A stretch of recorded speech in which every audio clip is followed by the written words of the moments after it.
I'm Kirk Hanson, Executive Director of the Markkula Center for Applied Ethics at Santa Clara University. We're delighted today to have visiting the center Al Pierce, longtime professor at the National Defense University and at the U.S. Naval Academy, who has specialized in ethics and the military.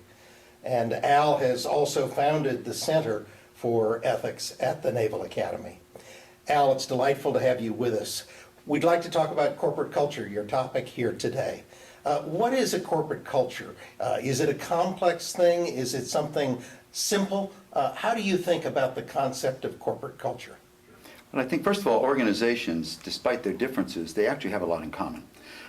Large, complex organizations, whether it's a university or the United States Army or a corporation, they have a lot in common. And so what you can learn from cultures in one domain can apply to cultures in another domain. I think that the tangibles are the easy part of culture. You have a code of conduct, or you have a statement of principles, and you put posters up on the wall, and you issue wallet cards and little buttons to people. That's the easy part. Those are the tangibles. I think the intangibles are much more difficult, and often we forget about them. The intangibles are really, how do people feel about the organization? How do they feel about themselves? How do they feel about the work of this? And if you're only doing the tangible part and not the intangibles, you're missing something, because then you really have a hollow culture. You have preaching without practice. And that is related to the top-down, bottom-up. It's important that the people at the top preach and talk about what the values of the institution are, not just once a year, but repeatedly all the time. Those need to be reinforced, because leaders really matter, and what leaders say matters. But at the same time, that has to catch down below. And if the people down below are behaving in ways that are at odds with what's being said top down, then you don't really have a culture with integrity or wholeness in the institution. So you really have to work that from both levels, top down and bottom up, to make sure that they're in harmony with each other. Otherwise, as I said, you have a hollow culture. Okay, let's talk about the difference between cultures. Is there a difference between an organizational culture in business, an organizational culture in the military? How have you thought about those differences between the different kinds of organizations that you've worked in? In some ways, the cultures can be quite similar. And I think that's because large, complex organizations are similar. There are cross pressures that are created within an organization. Sometimes those pressures reinforce doing the right thing. Sometimes they pull or push you away from doing the right thing. But they also differ in important ways. And I think one of the principal differences is the nature of the work of the organization, which really would be the starting point for defining what the culture is. A second way in which they differ, I think, is there are those that have long-standing cultures. Or an ethos for that profession or for that institution.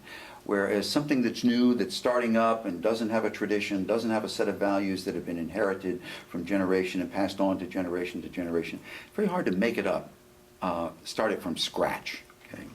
And so in this one sense, there's a real value in long-standing institutions who have nurtured a culture over time and have that top-down and bottom-up harmony. Starting one from scratch is very difficult, I think. What is the nature of a military culture? What are the special characteristics of the culture of our United States military? I think it starts with the preamble of the Constitution, provide for the common defense. So I think military people understand why they exist, why the armed forces of the United States exist. It's a constitutional purpose. Okay. Second, I think there are some themes, if you will, that capture it well, and one is a pair of themes, which is mission first, people always. So what you're trying to accomplish always comes first, but at the same time, you always have regard for the people, because the people make up the organization.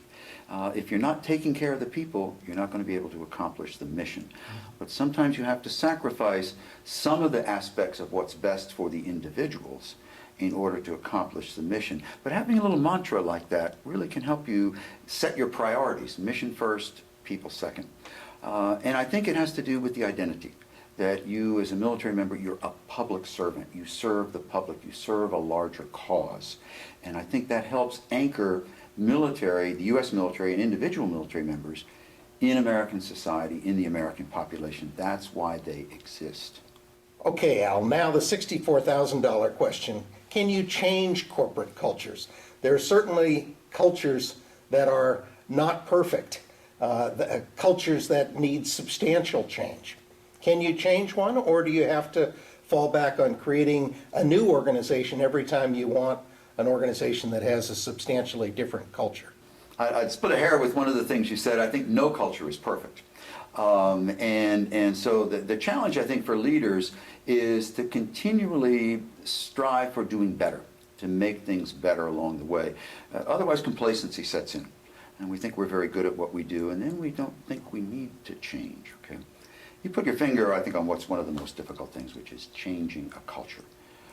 Either transforming a culture that has gone south or gone sour, or instilling a new culture in an organization. The way you do it is carefully, slowly, and with modest expectations, I think. It's going to take a long time because, again, it has to be not just what's preached from top down, but it has to catch down below. It's like what they say about ethics. Ethics can't be taught, they can only be caught. I think culture can be taught, but it also has to be caught down below. So I think high ambitions, modest expectations, patience, and you have to work at this every day, 365 days a year, because you're really talking about transforming behavior. And in transforming behavior, you're going to talk about transforming attitudes. And attitudes are very slow to change. I think it can be done. We see it in different domains of life. But I think it would be naive to expect that you can make a radical or a dramatic transformation in a culture quickly and easily and at low cost. Thank you very much for You're very being with welcome. us. Thank you.